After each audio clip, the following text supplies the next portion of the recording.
आप सभी का स्वागत है। वीडियो आखिरी तक ज़रूर देखें।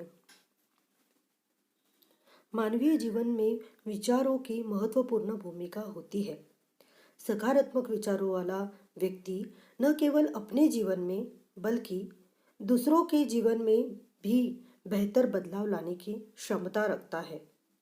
वही दूसरे ओर नकारात्मक विचारों वाला व्यक्ति न केवल अपने जीवन को कठिन बना लेता है बल्कि दूसरों के लिए भी परेशानी का कारण बन जाता है। प्रत्येक विचार एक बीज के समान है जो मनुष्य के दृष्टिकोण और उसके व्यवहार का निर्माण करता है। प्रयानारू फाइनेंशियल सर्विसेज के इस लेख में मैं अपने विचारों से एक छोटी सी काल्पनिक कहानी के रूप में रखने का प्रयास कर रही हूँ। मुझे यह पूरा विश्वास है कि यह कहानी न केवल आपको पसंद आएगी बल्कि आपके दिल को छू भी जाएगी। यह कहानी कुछ बताने की कोशिश करेगी, इसका मुझे पूरा भरोसा है। पापा, आप घर कब आओगे? यह उस समय की बात है जब मोबाइल फ़ोन नहीं होते थे।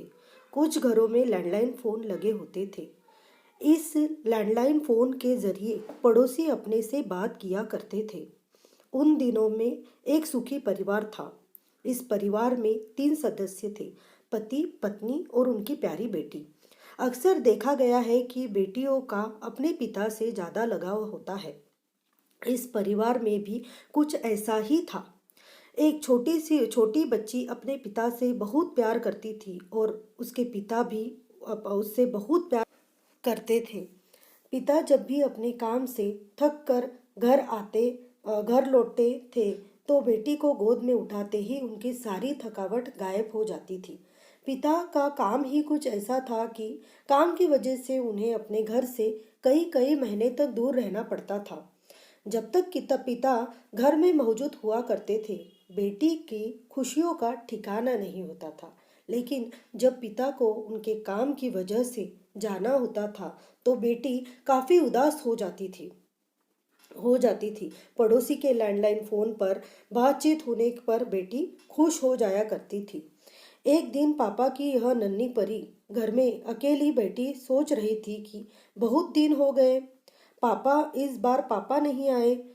पापा ने फ़ोन भी नहीं किया। यह छोटी सी परी आज अपने पापा से बहुत नाराज़ थी और वह अपने पापा से बहुत सारी शिकायत करना चाहती थी, लेकिन अपनी बातों को अपने पापा तक पहुंचाने का उसे कोई उपाय नहीं सूझ रहा था। तभी अचानक उसके चेहरे पे प्यारी सी मुस्कान दिखाई देने लगी, क्योंकि उसे अपनी बात पापा तक पहुंचाने का उपाय मिल गया था। दरअसल उसने कई बार अपनी माँ को पत्र लिखते हुए देखा था, अतः उसने भी निश्चय किया कि वह अपनी सारी बातें पत्र में लिखकर अपने पापा को बताएगी। ऐसा सोचकर उसने अपने स्कूल बैग से अपनी कॉपी और पेंसिल निकाल ली और अपने पापा को पत्र लिखना शुरू कर देती है। उस नन्ही परी ने कोमल विचारों को पत्र में कैसे लिखे, आइए देखते हैं। पापा, आप कब आओगे? हम सब तुम्हारा इंतजार कर रहे हैं। पापा, आप जब भी जाते थे हमारे लिए खिलौने और ढेर सारी मिठाई लाते थे। पापा, इस बार जब आप गए हो तो पता नहीं क्यों इतना देर कर रहे हो। इस बार तो आपने कोई फोन भी नहीं किया। पापा, आप नहीं जानते हो, मैं मम्मी से जब भी पूछती हूँ कि आप कब आओगे तो वह बार बार कहती है कि तुम्हारे पापा अपने काम में बिजी है, उनको जैसे ही छुट्टी मिलेंगी वह आ जाएंगे। मम्मी मुझे खेलने के लिए बोल देती है और बहुत देर तक रोती रहती है। पापा, मैं जानती हूँ कि मम्मी भी आपको बहुत याद करती है। तुम घर आने में देरी कर रहे हो, मम्मी भी इसीलिए रोती है। पापा, पड़ोस के अंकल बहुत गंदे हो गए और अब मैं उनसे बात नहीं करती हूँ। पापा, आप नहीं जानते हो, अंकल कह रहे थे कि आप कभी भी घर नहीं आओगे क्योंकि आप बहुत दूर चले गए हो। तो क्या पापा यह सोच सच बात है? अब आप हमसे मिलने नहीं आओगे? पापा, आप प्लीज़ जल्दी चले आओ। मैं आपसे कोई भी चीज़ नहीं मांगूंगी, चॉकलेट भी नहीं मांगूंगी और खिलौने भी नहीं मांगूंगी। पापा, मैं अब कोई बदमाशी भी नहीं करती हूँ और जब आप मेरे पास आओगे तो मैं आपको परेशान भी नहीं करूँगी। पापा, आप नहीं जानते हो, मैं आप जब से गए हो तभी से दादी की तबीयत बहुत ज़्यादा खराब रहती है। वह भी हमेशा रोती रहती है और तुम्हारा फोटो देखती रहती है। पापा, दादी की दवाइयाँ खत्म हो गई है। पापा, अब मम्मी भी काम करने के लिए ऑफिस में जाती है।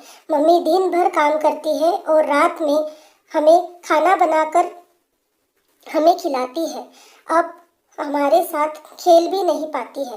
पापा, स्कूल भी की मैडम फीस जमा करने के लिए बोल रही थी तो मम्मी ने गले की चेन बेचकर फीस जमा कर दी।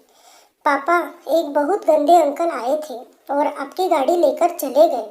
अंकल कह रहे थे कि जब तुम लोगों के पास पैसे हो जाए तो गाड़ी ले जाना। पापा, अब हमको पैदल ही स्कूल जाना पड़ता है। पापा, आजकल रोज कुछ अंकल आते हैं और बोलते हैं घर की किस्त जमा कर दो, नहीं तो घर से निकाल देंगे। पापा, ये होम लोन क्या होता है? पापा, हम कहाँ रहेंगे? पापा, इस बार मम्मी ने मेरा जन्मदिन भी नहीं मनाया था, केक भी नहीं लाई थी और मेरे दोस्तों को भी नहीं बुलाया था। मैं जन्मदिन पर खूब रो रही थी और मुझे रोता देखकर मम्मी और दादी भी रोने लगी। एक तो केक भी नहीं लाई और रो भी रही थी। पापा, ये जीवन बीमा क्या होता है?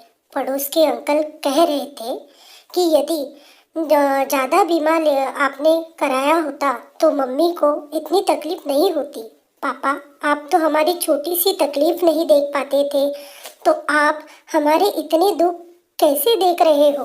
पापा, आपकी बेटी आपको बहुत याद करती है। पापा, आप जल्दी आ जाओ, नहीं तो हमें भी अपने साथ ले चलो और हम सभी आपके पास रहना चाहते हैं। प्यारे दोस्तों, यह पत्र निश्चित रूप से आपके मन को अंदर तक झंकोर दिया गया होगा, लेकिन एक प्रश्न का उत्तर आपको अभी ढूंढना होगा कि यदि आपको कुछ हो जाता है तो आपके बच्चों का क्या होगा। यदि आप अपने परिवार को प्यार करते हैं तो अपने लिए अच्छा बीमा ज़रूर कराएं। यदि आपने अपना जीवन बीमा करा लिया है तो उसकी किस्त समय पर जमा कर दिया करें। आप अगर जीवन बीमा के लिए सलाह चाहते हैं तो नीचे दिए गए नंबर पर संपर्क करें 8485844306। प्रयानारू financial services, good hands that cares for. जिंदगी के साथ भी, जिंदगी के बाद भी। अगर आपने चैनल को सब्सक्राइब नहीं किया है तो प्लीज़ चैनल को सब्सक्राइब करिए और सपोर्ट करिए। Thank you.